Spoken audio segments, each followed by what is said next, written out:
I was talking to Bishop Brian Tamaki yesterday just after his jail release.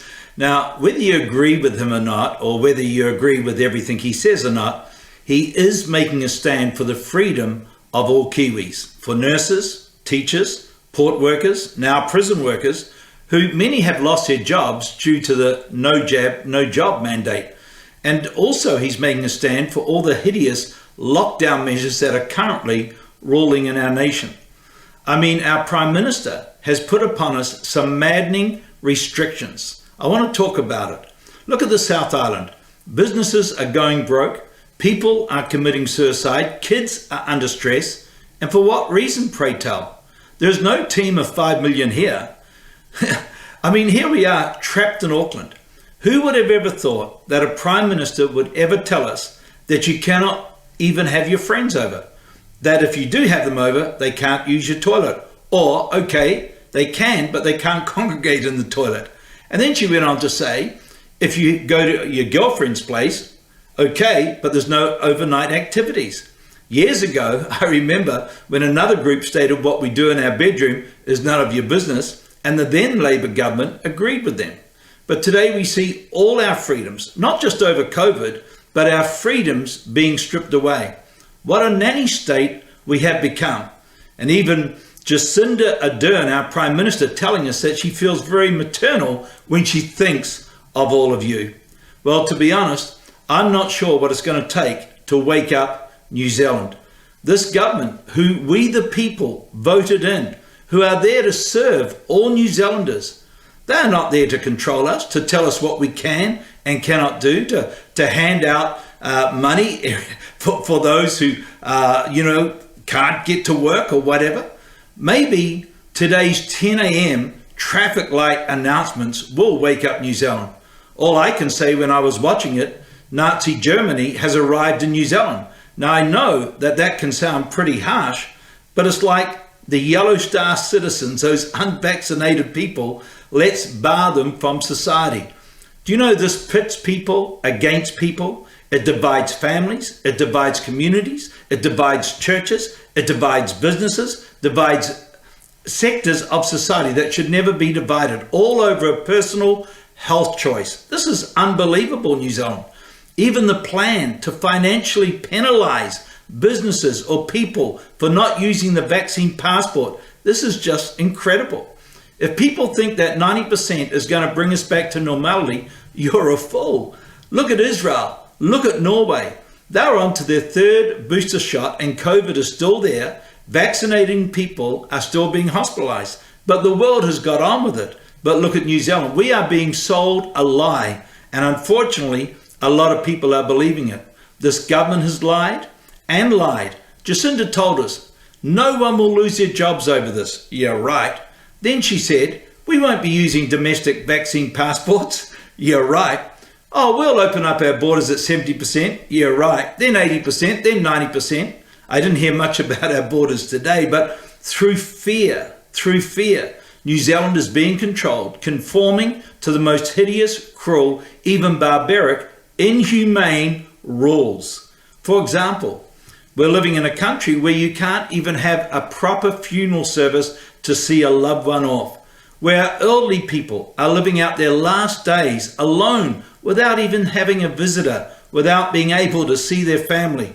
I see in the news that there are 2 now retirement homes that have said, blow it. Our residents need their families and friends. This is what it's going to take, New Zealand, for everyone to rise up and say, enough is enough. We're just going to open up. Imagine if the South Island just said, we are going to open up. Think about a young couple's dream to have their big day, their wedding day. They can't even plan a proper wedding. We've got couples that are on to their 3rd postponement of their big day. Good people are losing their jobs over a free choice medical decision. Good people who have mortgages to pay, families to feed. Apart from the fact we already have a massive shortage of nurses and teachers. But many of these great people who've served us for many years and now they are fired. This is just not right, New Zealand. This is wrong and it must stop. Literally, thousands of medical operations have been cancelled due to this lockdown, with people dying because they can't get the medical treatment that they need. But hey, I guess they don't count. Kids are in tears, trying to sit exams with masks on. They can't even breathe properly, feeling restricted. Exams can have enough pressure. And then they want to vaccinate 12 years and up to be able to come to school. Teenagers are breaking down. For me personally, having thousands of people that I'm pastorally responsible for, this past 2 weeks we had 4 people die in our congregations, and we can't even take care of the families properly. We can't be there to support them. We can't even visit people, our people, when they're in hospital. We can't comfort them. We can't pray for them. Obviously, we can't meet as a church, which is vital for everybody's spiritual, emotional, and even physical health, all because of a virus that, due to the fear-mongering and the media and the government, have people conforming to.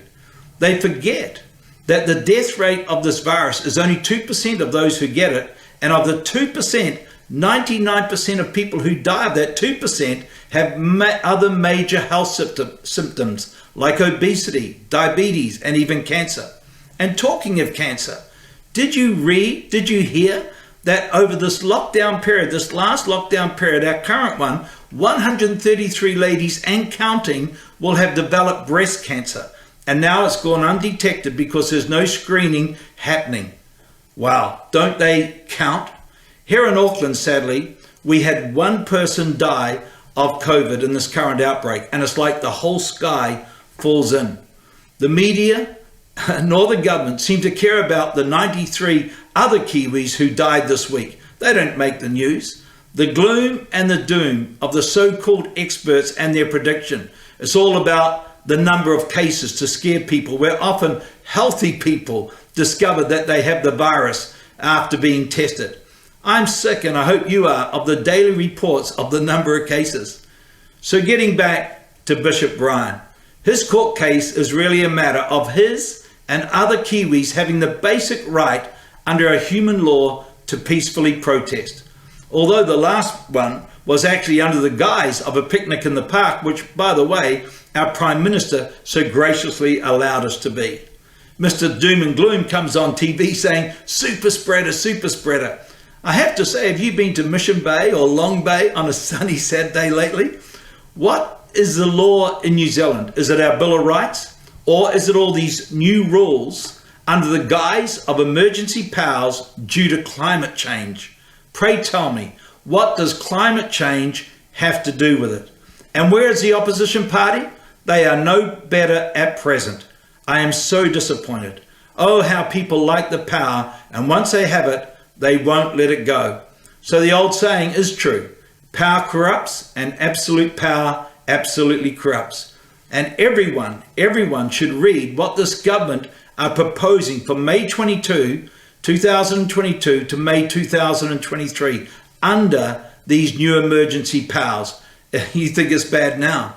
Our nation needs prayer, and it does need people like Bishop Brian, who at least has the guts to stand up and say, enough is enough.